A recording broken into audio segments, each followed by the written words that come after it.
All right, folks, welcome back to the Property Couch podcast in yet another edition of the summer series as we are now in the shadows of the Christmas turkey and getting the celebration set to bring in a new year, Ben. But today we are talking to a very inspiring property investor who at the age of 10, Ben, bought $500 worth of Westpac shares, and that set the spark for investing, and who also counts the COVID lockdowns as the perfect conditions to buy his first property. What else do we cover, Ben? Well, Bryce, this is a money mastery story. So you've got to work out, well, where do you build those habits? Well, it's also a story about some of the secrets. And one of those secrets is a very savvy money mum. And we'll learn all about that as well. Savvy mum, you got to hear this story, folks. Let's rip into the show. Welcome to the Property Couch, where each week you get to listen to two of Australia's leading experts. Bryce Holdaway, co-host of Location Australia on Foxtel's Lifestyle Channel, co-host of Escape from the City on the ABC, and partner of Empower Wealth Advisory. Ben Kingsley, chair of Property Investors Council of Australia and the founder of Empower Wealth Advisory, named the 2018 and 2019 Property Advisory Firm of the Year. Stay tuned as they bring you the insider's guide to property, finance, and money management. All right, Ben, we've got a very special guest today that we're chatting to on the Property Couch. It is a TPC listener. His name is Bailey. Welcome to the Property Couch, Bailey. Hello, how you going? I'm pretty good. Hey, for those that are listening to this, they can't see what we can see, but we've got you on clearly a break at work there because it's looks like a fair bit of hardware in the background, so the YouTube listeners will know what we're doing. But thanks for joining us today to talk about your story. Part of that is really getting a better understanding of what growing up was like for you and conversations that you may or may not have had with your parents around money. So did you have any conversations over the dinner table, Bailey? Not necessarily conversations. It was more sort of watching what was happening. My mum was very savvy, and that was sort of ingrained in me. That sort of helped my budgeting and saving and that sort of thing. But it was sort of kept very quiet about, what was spending, mortgages, how much they all earned, my mum and dad earned. It wasn't really spoke about much growing up.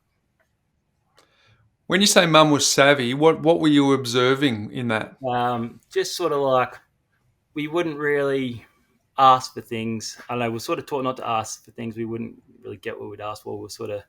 Mum would make us lunches. We wouldn't buy lunches. Everything we'd do, mum would do it herself or, do things as cheap as possible. Dad was a shift worker and mum was a chef. She worked like morning shift. And Dad would obviously work long hours and do that sort of thing. And mum would sort of look after me and my brother. And she'd do a lot of the shopping, cooking, and that sort of thing. And in terms of holidays and what we'd do for entertainment, things like that, was always pretty cheap and kept us pretty just grounded, So give us some context, Bailey. Where did we grow up? Are we sort of whereabouts in Australia are we? I grew up in Albury. Yep.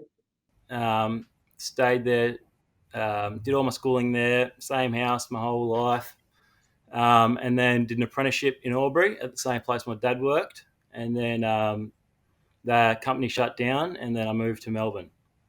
Okay, so growing up, one brother I've picked up. Mum's quite astute with money. Mum might say very strict in terms of where the money's being spent. So you're learning observationally here. What are you picking up on other than obviously all the meals are being pre-prepared? When your mum went shopping, did she have a list? Was she, would she buy name brands? Would she buy home? Tell us about where she would sort of take that extremities. Is she really tight on the funds, or did you get any sort of name brand Vegemites or pastas or ice cream, or is it all sort of pretty basic stuff? Yeah, I think she did it pretty good. Like, I wouldn't say she was tight. I would always say savvy is the key word. Like, Yeah. she would spend on what needed to be spent and cut costs where they could be cut. Like, as I learned off you guys, like the discretionary spending versus the essential spending, she was all over that without knowing it. She, made lunches, like master. prep lunches, brought home brand pasta when you could get away with it, or if you couldn't, buy the good stuff. But yeah, she was all over the discretionary versus essential spending. And what about experiences? So for holidays and things, my dad's family's from England, so we went to England once as a family when I was roughly 6, and that was a big family holiday. Apart from that, it was really just camping Yep. trips and that sort of things. Or we did one other shared, like with another family, a trip to the Gold Coast and did the classic Gold Coast theme parks and that sort of thing. But yeah, like the overseas trip, it was sort of like two birds with one stone. See the family, do all the family thing, and then a little bit of a holiday at the same time while staying at my grandma's house. So it was, even with experiences, it was still a bit of being that savvy sort of word. Yeah. So one part savvy in that respect. So let's talk a little bit about managing. So were there any investments? Were there any sort of making the money work harder for you? Or was it all about just retiring the debt and basically having the household paid their mortgage off? So never really asked them many questions about it, but from what I've seen, we had a house sort of 15 k's out of Albury, on a block of land. I imagine they brought it pretty cheap and built a house on it. Dad did a bit of the work himself. So they've had it for 30 years now. In that time, obviously the value's gone up, skyrocketed. They never did any other investments until I was probably 10. I'm guessing they must have taken equity out of the house to put into a serious amount of stocks. And when they did that, I was actually thought I wanted to get into a finance future, sorry. And I'd saved up all my pocket money as a kid and said, I'll put in $500 and get $500 of shares as well. Don't actually know whatever happened out of that. I think they gave me a couple of things and said, this is your dividend money or whatever. And then I think I forgot about it in the long run. I'll put it towards a birthday present. But that was the only real time I knew of them investing. But even that, I don't think they were fully committed to it. And I think Mum was, I think like that was sort of the negative part of her sort of savviness. She was watching it too hard. And it's the same now that I've seen with her super. She watches it too much and every day refreshing, seeing what's happening. I think she wasn't quite comfortable with knowing it's a long-term thing. And I'm not actually sure if that lasted or if they did pay it off or not. But that was the sort of the first real investment I've seen in my life. So you got these shares for $500, but you didn't know which shares you bought. You just knew you just bought this thing of shares. Is that right? I didn't know, like being sort of pretty young kid, I just gave him my pocket money. It was $500 of Westpac shares. I didn't know anything about compounding growth and that sort of thing. I just thought better than putting my money in a bank. So I did that. I thought that was a good way to spend my money. And then, I think my parents were just happy to take it and they knew they were going to look after it. And I think I ended up going towards a motorbike for the property or something like that back when I was a kid. It wasn't really a proper investment or sort of just, you take this. There's some early gold here. Bailey. How does a 10-year-old save up $500? I mean, a lot of birthday money. My 10-year-olds get birthday money and all that type of stuff, but they don't find a way to save it. They are burning a hole in their pocket. So you are learning some behaviours from whether it be your mum observationally, and then I think it was a smart way to spend it because you're buying hopefully appreciating assets, right? Shares. You're owning a company. You own Westpac at the age of 10. You're a shareholder. That's enormous. That's a big story. Yeah, the idea was definitely there, but just didn't quite know enough about it to execute it properly and leave it in there for the long run. Oh, mate, at 10 years old, you needed to work harder, mate. Seriously. Sorry, I remember Nan always saying to me, "Oh yeah, what do you want for birthday or Christmas? Oh yeah, $50, whatever." And what'd you spend it on? I'd put it in the bank. Just things like that. I was like that from a very young age. Awesome. So Bailey, what's the spark here? So you're buying shares at 10. Grandma gives you some birthday money. You're putting it in the bank. What do you think is the spark that's getting you to say, I'm going to actually keep some of this for tomorrow, rather than doing what most people of that age do? What can I do with it today? I think at that age, I was just always so content with. I didn't need to seek external sources to keep myself happy and entertained. I was always very content with friends or on the bike or just out kicking the soccer ball or playing footy, whatever, just outside. I've been like that my whole life, really. I haven't needed much to be happy and to do what I want. Even like the holidays growing up, like when I first started earning money during my apprenticeship, I just told myself I'm happy to just travel around different places in Australia and do those sorts of things. I've been able to restrain from wanting to do big overseas trips and blowing all my cash on that. Like, I'd love to do it, but there's a time and place, I just sort of see myself better off exploring Australia while I'm young and saving my money while still being able to enjoy myself, to then see a future where I can have a bit more time and the money will then be passive. I don't think I saw that as a kid. As a kid, I just was comfortable, and now I'm realizing I can be comfortable now and even more comfortable in the future. Were you seeing that with your peer group as well, and your family, or is that something a little unique to you in terms of being satisfied with what you had and just the experiences you had? Because you've got a regional New South Wales upbringing, so was that typical of your peer group, or were you a bit of an outlier? Well, compared to my brother, I was he didn't quite get the same genes. He was happy to spend and buy what he wanted and get things he needed.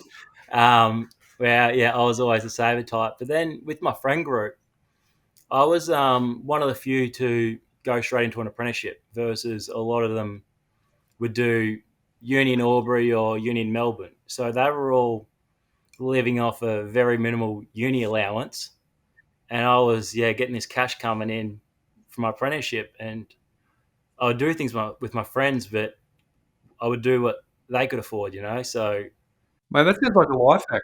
yeah, that's right. Absolutely. I've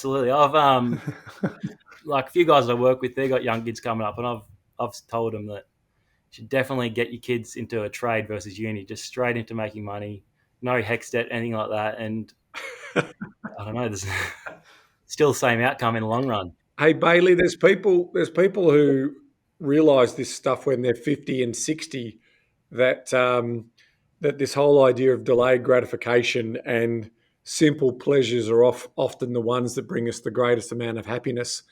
And you've nailed that understanding, at the age of 18, 19, 20, 21. Now, I think, I sort of think back to my folks have got probably about 15K out of Yarrawonga, and if I had we spent basically 6 weeks every summer up there, and we didn't even have to go into town. Like we'd basically have enough to do on the property, like you're saying, riding a motorbike, fishing, swimming, all of those things. And our luxury might have been an icy pole, like a super sucker icy pole or whatever they were called at the time. And so that was bliss. And we were having the time of our lives. We didn't need to spend a huge amount of money, go to the mall, go to a movie, drop $30 on that, and then go and play the game machines or whatever it is at, time zone. So there's people that are coming to that realization now in their 50s, and you've got that magical understanding at a young age. Is the reason why I'm going to love unpacking this story today, because there's so much in what you're doing. And when we tell everyone how old you are and what you've been able to do, it's a good little story. So let's lean into that then, Bailey. You the story so far is mum savvy. You're watching. You're putting money into shares. You're banking lots of money. You now develop this incredible life hack of going, well, you rise and fall to the level of the spending of your friends, and you're thinking, well, my friends are not spending a lot, so this is working out super great. So what are you doing with this money, this surplus money that you're achieving through this lifestyle? Yep. So throughout my apprenticeship, I set myself goals of how much I wanted to save each year. And then, I was slowly ticking those off and saving up money. I probably saved up 40, 50 grand by the end of the apprenticeship. And still didn't really know what to do with it. I was sort of maybe thinking shares or stocks. I had a family friend who was a financial advisor, and he was sort of pushing that stock option. But at the start, I was a bit hesitant to make a decision. And then I got qualified, moved to Melbourne, started earning some proper coin once qualified, and then lockdown struck, and that was perfect for me. I could make money and had nothing I could spend it on. So then in the next sort of year and a half, I saved up another 50 grand and had just about 100 grand in the bank, and thought, I've got to do something here. Really want to invest it. Decided I wanted to buy a house. Um, I'm not sure how I come to the conclusion. I think it was just because hearing the stories about the housing market booming, and it was just what was going on during COVID. Everyone was buying houses. So spoke to all my connections in Albury. Had a really good friend growing up. His family's full of real estate agents, and spoke to them, and they helped me out. Found me a really good property. I was glad of someone I could trust, and he was doing FaceTime walkthroughs houses, and I'd send mum there, and they would found the right house for me eventually, and bought a house at 21. Bang. Which is brilliant, right? So how many people, Ben, sort of say, oh, how good was lockdown? But how about they're going, geez, lockdown was beautiful. It meant that I could increase my savings. Bailey, can I ask a question that might take a little bit of thinking, because it may not have been presented this way to you before, but you've been able to be pretty happy internally and comfortable in your own skin by the sounds of things. How did you, do you care about what other people think about you and what you do?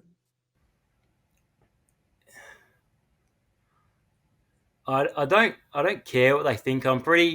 Because I know I've got a good plan, and I'm pretty confident in my plan. That what people say, I get accused by my mates of being tight. I always say, while they're at uni and I was earning money, they were always saying, "Oh, you're so tight. Do this, do this." Even I got terrible old golf clubs, and I'm getting into golf, and my mates are saying, "You got to buy a new set of TaylorMades or Callaways." And I thought, I can play with these clubs; they get the job done still. And I feel like I'm not tired. I just feel like I'm savvy. I feel like I'm happy to spend money on things that are important to me, but I'm very cutthroat on it's not important. I don't want to spend money on it. But that's the beauty. Therein lies the beauty on the idea that peer pressure hasn't moved the dial for you. So you've been able to, because you know the maths, right? You're going to have the last laugh. There's no doubt about that. It's absolutely proven that you're going to be, that story of the person. I'm trying to think of in the Morgan Housel book, where he made millions and millions of dollars and no one knew just how wealthy he was because he just lived, happy but very quiet life. Well, you will have that last laugh on the pathway that you're on. So now we're not saying develop financial anorexia and don't spend on anything, because it's clear that playing golf with your mates is an experience and all of those things are true. But you're making judgment calls around the importance of that money and just how much it's worth spending that, increasing your value that you get out of something. So if the old clubs do the job, are the new clubs going to get you one or two strokes around? Maybe, but is that enough to spend $2,000 or $3,000 on a set of golf clubs? So this is, to our community and to the Summer Series audience, this is one of the biggest learning lessons you will have in life. And that is, if you're comfortable enough in your own skin and you're not worried about the envy and you're not worried about social, all of that other stuff that goes on, and you can just have a plan and execute on that plan, the number of mistakes that you will avoid is going to be magnified in terms of where your financial position will be by the age of 30. And then the sky's the limit after that in terms of what's going to happen. So that's why I really doubled down and double clicked on this whole idea of how you've set up. There's no doubt, careful with money, you've learned a little bit of that from your mum, but you've also got this ability that, really, some of this stuff, these material things that Bryce always talks about, isn't necessarily going to make you happy. It's not a sugar hit. What you're effectively looking for is things that make your money work harder for you. And I tell you what, if we could bottle that and pass that delayed gratification concept into the minds of others, we'd be in a far better place financially for a lot more households around the country. So that's why it's such a good story. So you saved up your 100 grand, and now you've bought your first property at 21. Tell us the feeling after that very first purchase. How did that feel for you around a sense of accomplishment? This will actually disappoint you. I could not care less. It was for me like putting it in another bank. That's all it was. I brought a good property that was just an investment. Like, I didn't see the house for 2 years. I could not be bothered. My housemates wanted to take me out for dinner. You got to go crack a bottle of champagne, whatever. For me, it was just like my friends sort of thought like, oh, you've brought a home. But to me, it's not a home. It's just as you guys say, it's a small business. No different to me putting my money in a bank. Just it's working harder now. It's a bricks and mortar bank account, but hey, I think Bailey, it's worth sort of what you've been saying at such a young age is people take a lifetime to even hopefully get exposed to some of these concepts, and then being exposed to them and executing on them is a massive difference. So I can't wait to get to what money means to you and your North Star, but we won't get there. We'll get there shortly. But I think the takeaway to this point for our listeners is that some of these things that your friends wanted you to get golf clubs, you didn't. Your friends wanted you to celebrate the investment property, but you didn't. Having some of that clarity of mind and clarity of purpose, and obviously, to your point, being very, very clear on the goal, form some of the. That's some of the foundational stuff that's really, really important, because then you go and execute and you do all the other stuff that we talk about on the podcast. But not needing to impress anyone is probably one of the best financial assets you'll ever have. Yeah, absolutely. The only one is having a partner, having to take her out for dinner every now and then. That one that hurts the bank every now and then, but happy to do it. I'm glad you said. I'm so glad you said happy to do it at the end there, because there'd be a bit of trouble. A couple of things that would then worry me is that maybe this game and this business is everything you're thinking about. So it's about getting that balance right, because it's very clear to me, in only speaking with you for a couple of minutes, that you're different. Like in terms of the vast majority of the mainstream population don't get this. They've got inertia. They don't care about it. You're sitting in that 5% of the population who are different, and you know it through your network of friends. You know it through your observational learnings in terms of seeing how other people use money. And so you will be incredibly successful if we are judging success based on wealth building and money management. But there's got to be enough smell the roses in there as well, right? Like, we just aren't going to go through life for the sake of just building wealth. But all of those other people who might be listening to this in the community say, yeah, that's right. Don't hold on to that. I want you in this camp more often. I want your headspace more often in this side of the conversation than it is in the, I'll just work out a way of justifying this particular spend for myself and this particular spend for my family. And we'll get to that whole wealth building thing later on.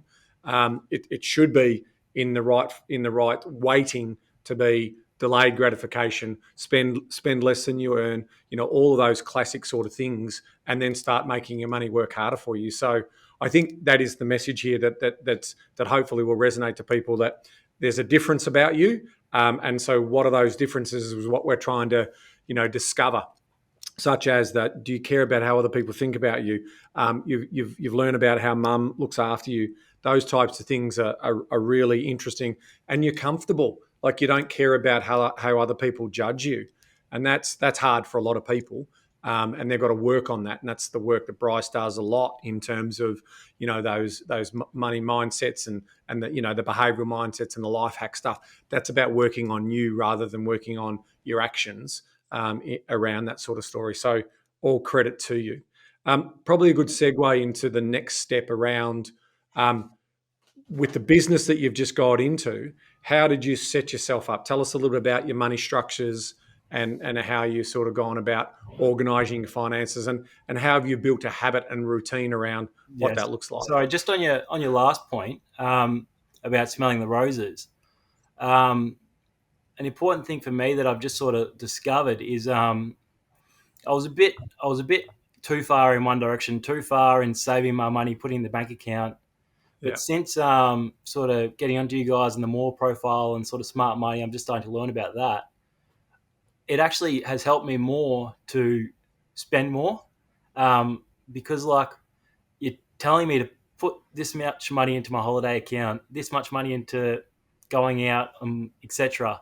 So now I've got this money, and like in the past, I haven't been on holiday yet. I'll just save it. But now it's good. It's telling me, come on, you need to go on a holiday. You need to do this. So I've actually got a right. holiday planned for. I'm going Friday, so 2 days from now, off to Where you Thailand. going? Brilliant. Thailand for 2 weeks. Ooh, Brilliant. Yeah, yeah. I So sorry, to what? be, to be at that age going to on first overseas trip then. Yeah, can't Yeah, wait. wonderful, wonderful. Yeah, and it'll be a culture shock to you as well. You'll see a lot of different things, right? So that'll give you a great appreciation of how wonderful our country is, but also how amazing different cultural experiences are around the world. It's nothing better than traveling, overseas to get context and perspective. Yeah, So, absolutely. Bailey, are you aware of these? How? No, I'll ask a better question. How aware are you of having these foundational traits as a person to your peers? Are you super conscious of that, or is it just something that's innate in you and you don't know what all the fuss is all about? As in, like, Your ability to not need to impress anyone, your ability to withstand peer pressure. Is that something that you're consciously aware of, or it's just like, yeah, no, why? I definitely for a long time just thought it's just normal. It's just how people are. People just don't care what other people think. But then I don't know, starting to realize that they're like, because before I started investing, I was just sort of, yeah, this is me. This is how people are. But now I've started investing. Like I brought my first house, and now I'm seeing the reward of it. A couple of years later, I'm trying to tell my mates, "Come on, you got to do this. You got to get your foot in the door." But it's so hard to get started, and I'm now understanding how lucky I was that it was sort of ingrained into me from a young age, and it's so hard. Like all my friends, of course, people want to do this, but it's so hard for people to change their habits, their money habits, um, to put their right foot forward. So we build out the right context here, just for clarity. You're currently in Melbourne during COVID, and you're buying back at home. So it's not like you live in Albury and buying in Albury. You're like anyone else who's listening to this who's younger in age like you. You can be living in the big smoke, renting somewhere, but you can be parking your money somewhere else. So that's your lived experience. And is that your key message to the people of your generation and your age group to say, well, when all I hear is roadblocks whilst I can't get in, it maybe a little paradigm shift might help here. Yeah, absolutely. There's so many reasons why people can't get in, but it's so easy to come up with an excuse. But for me, from my experience, it's just a matter of finding out what you need to make you happy, and then putting that first, and then sort of knowing what you want to do in the future, and yeah, aiming for it, and keeping that conscious at the front of your mind. Um, yeah, people were complaining, oh, house prices are too high, but they're lower somewhere else. and Yeah. it doesn't really take that much. Like just 3 years in apprenticeship and a year out of my apprenticeship, and then here I go. I'm on my way. I've started, and then once I got my foot in the door, I've slacked off quite a lot, but now my money's doing the work for me. So it's just putting in that groundwork, and then it's easy. Now, that groundwork does come with sacrifice and trade offs. We've just learned about them. Friends have got better golf clubs than you. They might be doing more activities and doing more experiences now, but there's nothing building up in the background. I'm looking at your wealth speed on the platform. I'm looking at basically all the different things that you've got in here, which is just great. But to your point, you're renting, right, at the moment. And, you've got a good amount of cash buffers in there. You've got a nice amount of equity in the property that's been able to build out, and you're ready to potentially go again. So let's sort of talk to that story. So you as you said, you relaxed a little bit. You knew your money was working harder for you. You've now got a holiday planned. But tell us about the next phase of what you were thinking about doing. What got you on that journey as part of this building of this portfolio, and how you're going to build out your wealth. Yep. So post-COVID, interest rates started going up. Spoke to a mortgage broker to refinance my home loan, and in the background was thinking, things are great. I want to get another place at the same time, and he pushed me towards a new home loan. He was what you call your enthusiastic amateur. He just found me. Like I told him my plan, wanted to get a new place in the future, but wanted to refinance for now. And he was just like, all right, I'll get you the best interest rate for this place and refinance and come with me. So he's done that, refinanced. My rates I was paying didn't change at all. Basically changed a couple bucks, but that was it. Thought, gee, that was a bit of a stuff. I haven't really done much here. But anyway, he said I can get, I had enough money to buy a house worth $450,000. And I'd always been told to diversify and spread my money. So I thought, it was terrible thinking, but I thought, all right, I've got a place in Norbury that's got good capital growth. I'll get a place in the city that's good yield, just to maybe increase cash flow and sacrifice on capital growth. So I was looking at apartments in the city. Thought I was, great idea. Thought I was all over it. Got really close to buying a place. Thought I had the perfect place. Went to a conveyancer to sign the contracts, and he said the real estate agents lied about the owner's court fees. There's an extra $3,000 per year. All right, put my foot down, slow down a bit, get some proper advice, and then a friend told me to get onto a buyer's agent, and he suggested a company that he'd worked with in the past. But I walk past your building every day on my way to work. So, thought I'd look into you guys, gave you a call, and then they were blown away that I just called you just from seeing the name on the wall and told me, you've got to listen to the podcast, you've got to actually do some research, look into these guys. And then, looked in, heard all the stories, and now I'm on the way to buying a second place through you guys within a couple of weeks over in Perth. So it's quite incredible because, I mean, obviously that's opportunistic. It's quite incredible. It's, sort of almost, people talk about luck, and it was fortuitous that luck came in. But one thing you did do well to create this sliding door moment for yourself was you got the contract reviewed by what sounds like a pretty good conveyancer.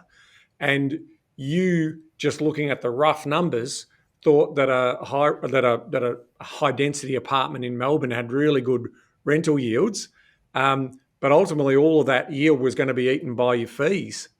So if they didn't declare those fees for you, you would have potentially have gone through with and executed on that, paid the big stamp duty fees, and then we'd be reversing out of you like the bad haircut story that we talk about in terms of we fix bad haircuts or we fix bad property investment advice. So, again, it's serendipitous in the way that it's rolled out that way.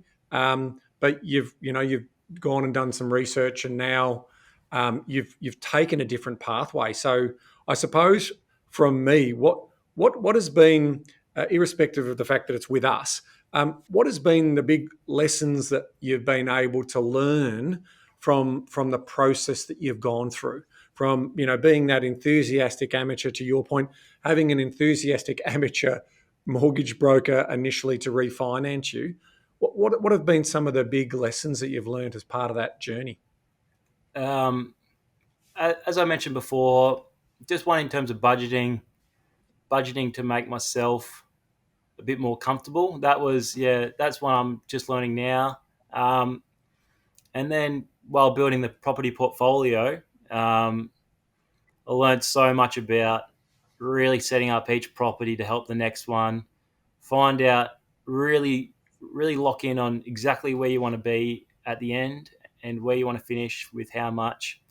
Sort of helped me get a goal in mind, and that's made it easier to push forward.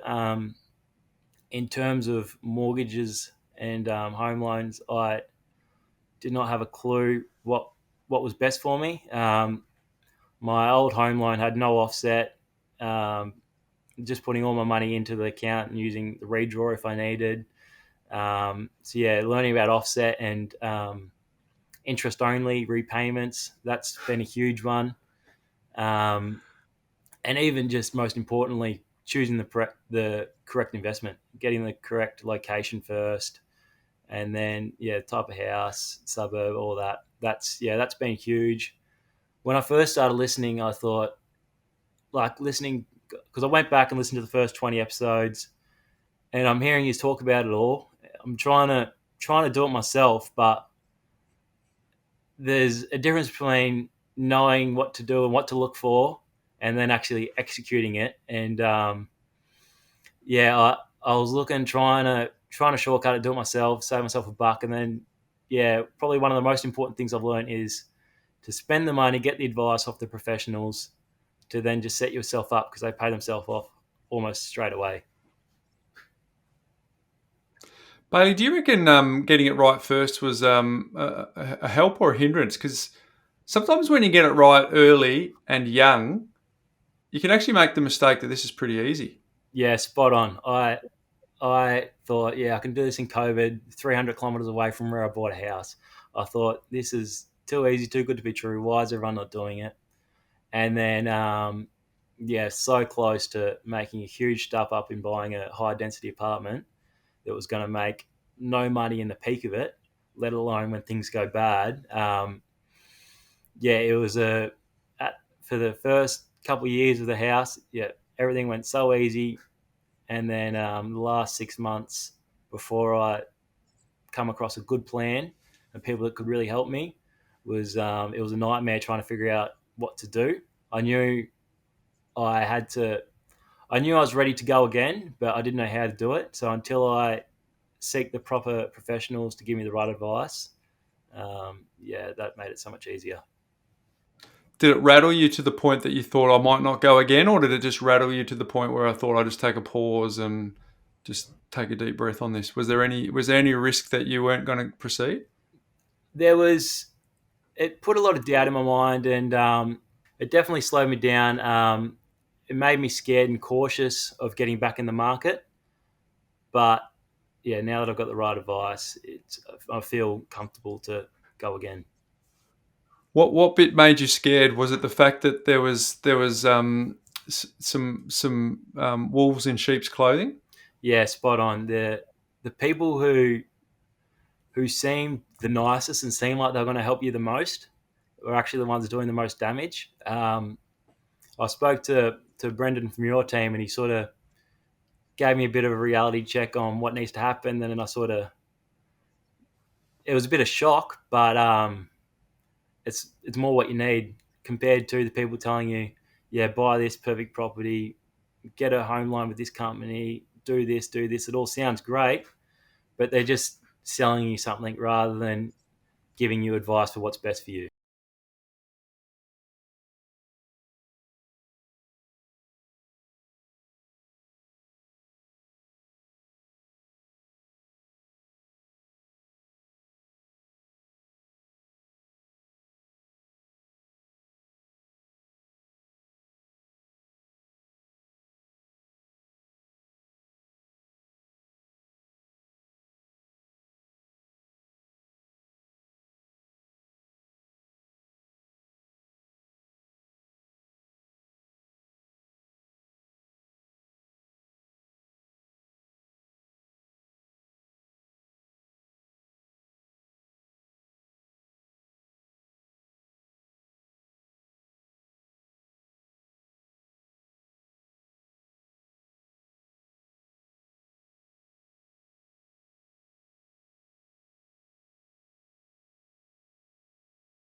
have friends and family there. Anything needs done, I'll do the maintenance myself or get friends to do it.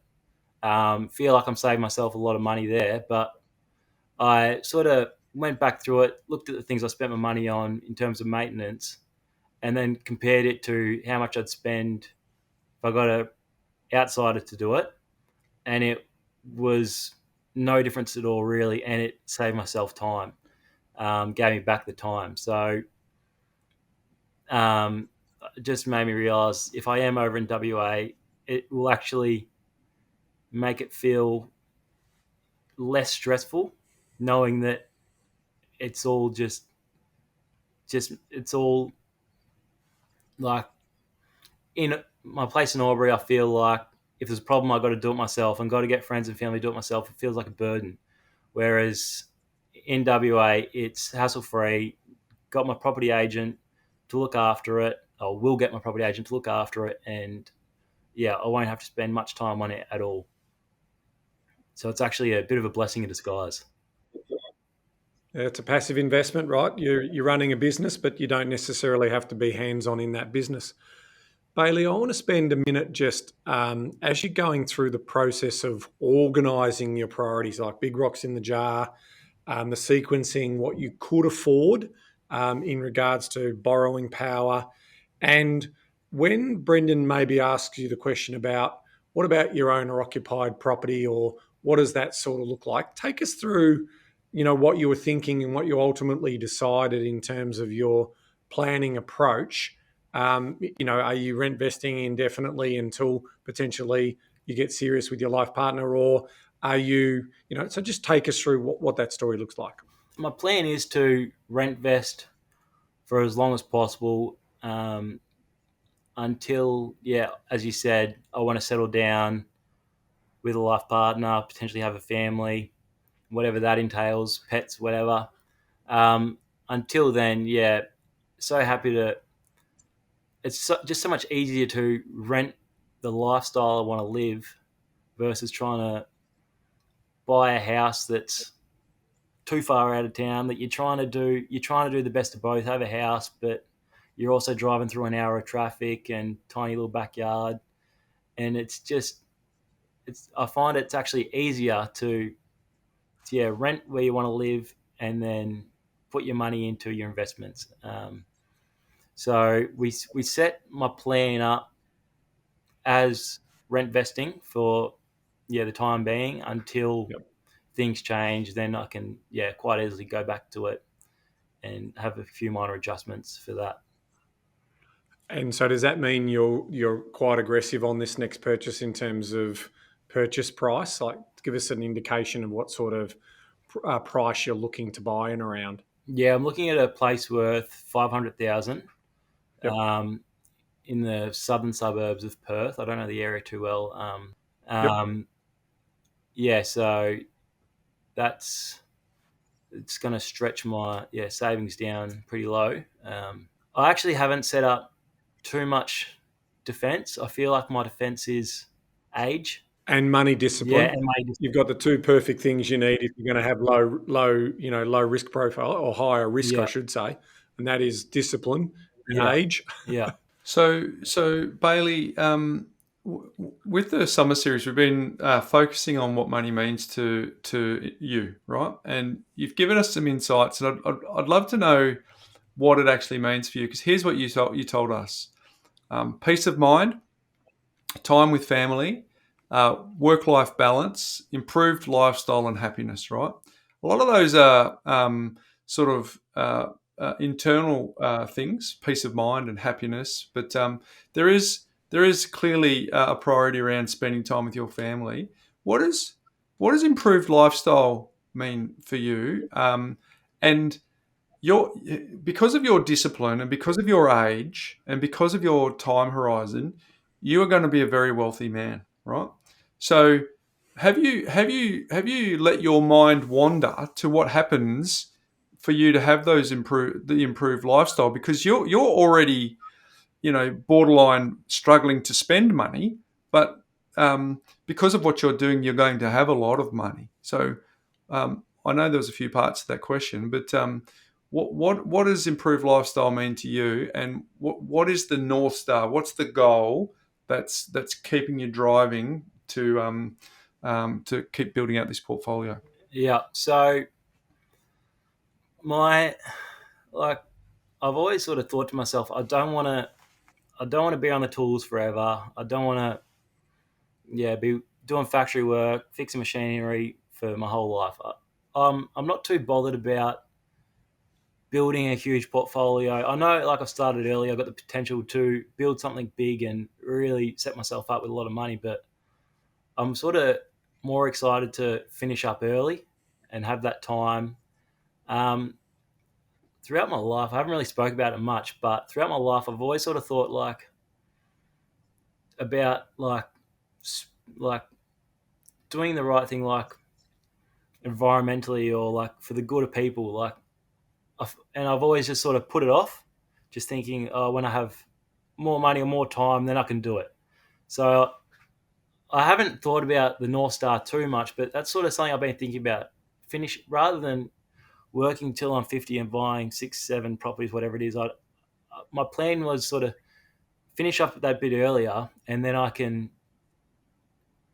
got more time to help people, do volunteering or whatever it is that I decide to do that I become passionate in, rather than just keep building up and saving money and making wealth. I'd rather just get the time, so get that sort of 2,000 a week, whatever I decide to finish on, and then I can just keep myself afloat, keep myself comfortable, not afloat but comfortable, and still have the time to make a bit of a difference. That's awesome. Hey, we have a framework. We call it the 7 grades of financial well-being. For those people who are new to the community, just Google it on our website, and you'll see the handbook and information that goes with that. So, what Bryce just asked you was a question around financial freedom and what we refer to as grade 6, which is financial peace. And everyone's financial peace is their own story, right? It doesn't have to be, as you just said, 8, 9, 10, 11, 12 properties. $10 million worth of outcomes. It can be as simple as substituting working so you could buy your time back. And grade number 7 is what we call financial contribution. But the financial contribution can come in a couple of forms. It can be volunteering, which means your exertion is about community benefit, community good, paying it forward, looking after others. You're not going to necessarily get financially rewarded for that. But talk about meaningful, purposeful life and what you're going to do.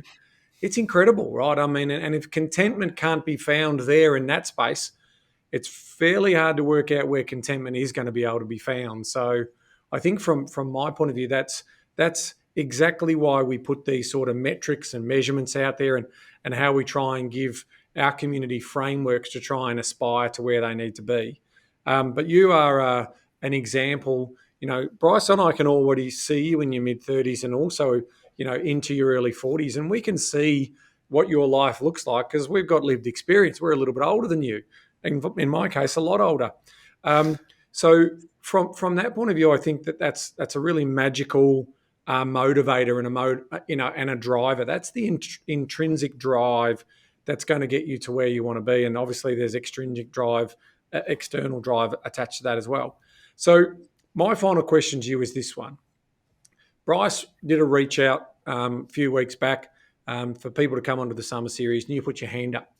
Why did you put your hand up? What message do you want to tell people who are in their early 20s? And, what does it mean to you in terms of knowing the journey that you're about to go on? I actually, I found it hard to put my hand up because I hate talking about money and speaking about it. I find it quite a private thing, maybe from the way I was brought up. But I think the biggest reason why I wanted to come on is because I'm always trying to tell my friends, come on, you gotta get your foot in the door. You gotta try and get started. And if I tell my friends, I'll listen to a podcast, 2 guys on it talking about finance, I think, I don't care. Then if I'm on a podcast and I say, I'm on this podcast, listen to it, they'll then listen, and more young people listen and try and get their foot in the door. And then hopefully that will just get the ball rolling and get people a bit motivated to get started. That's brilliant. Brilliant strategy. I love it. It's like I'm on it so you can hear my story in a little bit more detail to get them over the line. And your story is a really exciting one. So in the model that you built, what just quickly, what was your passive income target and how old are you when you hit that target? My passive income target was 2,000 a week, and it ended up being calculated at 45, but I haven't set any goals for career growth. So that's something that I need to really figure out. So it could be Yeah, even I earlier. need to figure out Oh, pretty certain it's going to be earlier, Ben. once I set my goals on career growth and where I want to be in each couple of years, it will then help me drive towards actually reaching it. If I don't set my goals, I'll just be too comfortable in what I'm doing.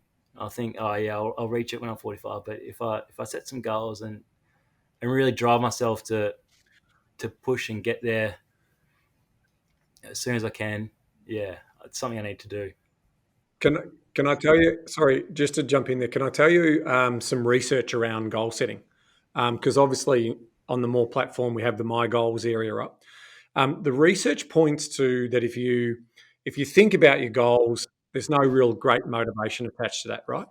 But if you actually write down your goals or you have a plan, then that is the next layer up in terms of being able to, right, I've committed to it, it's in writing, it's visualized. And that's why we also talk about in the book about putting it on the fridge, because you're sort of making that public. Well, you've made the biggest public declaration of all. You've come on a podcast which, potentially tens of thousands of people are going to be listening to. And so that is a brilliant way of holding yourself to account, because you basically said, I don't want to put that additional pressure on you, but that's what a lot of people can do. If you're out and about and you say to someone, I'm going to do something like run a marathon, and it's put out in the public domain, it actually does provide that additional drive and that additional motivation. So again, another way of ensuring your future success. You've just ticked off another box in terms of being able to do that. So well done to you again on that one, Bailey. Hey Bailey, there's so much to love about your story. That question that Ben just asked you and your response was just so incredible. Like it's just you're just trying to give your mates a leg up, and you're checkmating them into listening to the podcast so they can hear it. I love it. There is so much to love. So my final question to you is a tactical question, right? It's you've experienced some extremes in your short journey, right? The extreme of ultra low interest rates when you first got into the game, when they were at emergency lows, and then the other extreme is the rate of increase in interest rates is unprecedented in the time frame. So in terms of those extremes, how have you navigated the mindset that's required to be okay with the external noise that you hear on the radio, the newspapers, at the water cooler, at the pub, versus you having to be at the coalface of actually dealing with that? Interest rates are going up. How have you navigated the mindset and then obviously the realities of paying a higher cost? Yeah, so the first multiple rate rises didn't really affect me. My cash flow was enough to cover it without it being a problem, without realizing it really. And then as they've got higher, the cash flow, yeah, it's been tight. I feel like lately the amount I've been putting away each week isn't as much as what I used to. Feel like I'm struggling, and I was asking questions, where's it going, and then realizing that's why there's an extra $1,000 almost going into interest and mortgage repayments. And then the other biggest thing was the borrowing power just kept going down and down and down. Especially when I was with my old broker, who set me up with a bit of a rough deal with a company that didn't want to lend much money at all. It made it hard. It made my goals seem like they were pretty far away. until I got some proper advice, and they sort of assured me that this isn't forever. Things will turn, and but even my now that I'm so comfortable with it, because my plans are set for an interest rate that's above what I'm paying now anyway. So it's still I'm still I'm still winning compared to what my plan is. So realistically now my mindset's fully flipped that these interest rates, even though they're high, they're still better than what I planned for. So can't go wrong. Part of my defense strategy, really. Oh, I like it. And the good news is your tax refund will be nice as well, because you actually get a little bit more back than you probably had Yeah, when you that's right. first got in, when interest rates were so low. But hey, ladies and gentlemen, you've been listening to a 24-year-old for the last little while, just to remind you of the context here. And you were really nervous at the beginning, and we appreciated, to Ben's question, that you've come on. We know why you came on. It's to help your mates. So to Bailey's mates, we're talking to you. You, you've got a friend here who can mentor you through the process, and you should probably be listening to him. So if you been throwing your hands in the air, Bailey, and they haven't been listening, me and Ben are talking to your mates right now. Listen up, do what he says, because he knows what he's talking about. But mate, it's been a pleasure having this conversation with you. Success leaves clues, and I promise you've left a ton of clues for our audience to get a better understanding of what it takes to build an investment property portfolio. So we're going to watch you. We're going to watch you with interest, and I have no doubt that you will be retiring early. I've got no doubt you'll be making a big contribution to the world, and you'll get to do some stuff that makes a difference to other people. So on behalf of everyone here on the Property Couch, Bailey, thanks for joining us today. Thank you very much for having me. Ben, what an impressive young man Bailey was. He was incredibly articulate, and you could see at first a little nervous, but when he got in flow with his story, boy, oh boy, oh boy, that was inspiring. Bryce, you saw how excited I got to talk to him. I mean, Bailey, the tradie, he's just going to make very few mistakes. He is going to make very few mistakes because he has a completely different mindset. He has a very organized and low emotional approach to the whole planning and the execution piece. And he's going to live a financially free life so much earlier than most people. You know, some people will be thinking about their retirement planning when he's actually planning to retire. So, you know, when he's retired, it's just such a good story. So, you know, I mean, he's the type of client that I dream of, and he's the type of community that we want to build, because it's all about purpose. It's all about adding value and paying it forward, and the contribution.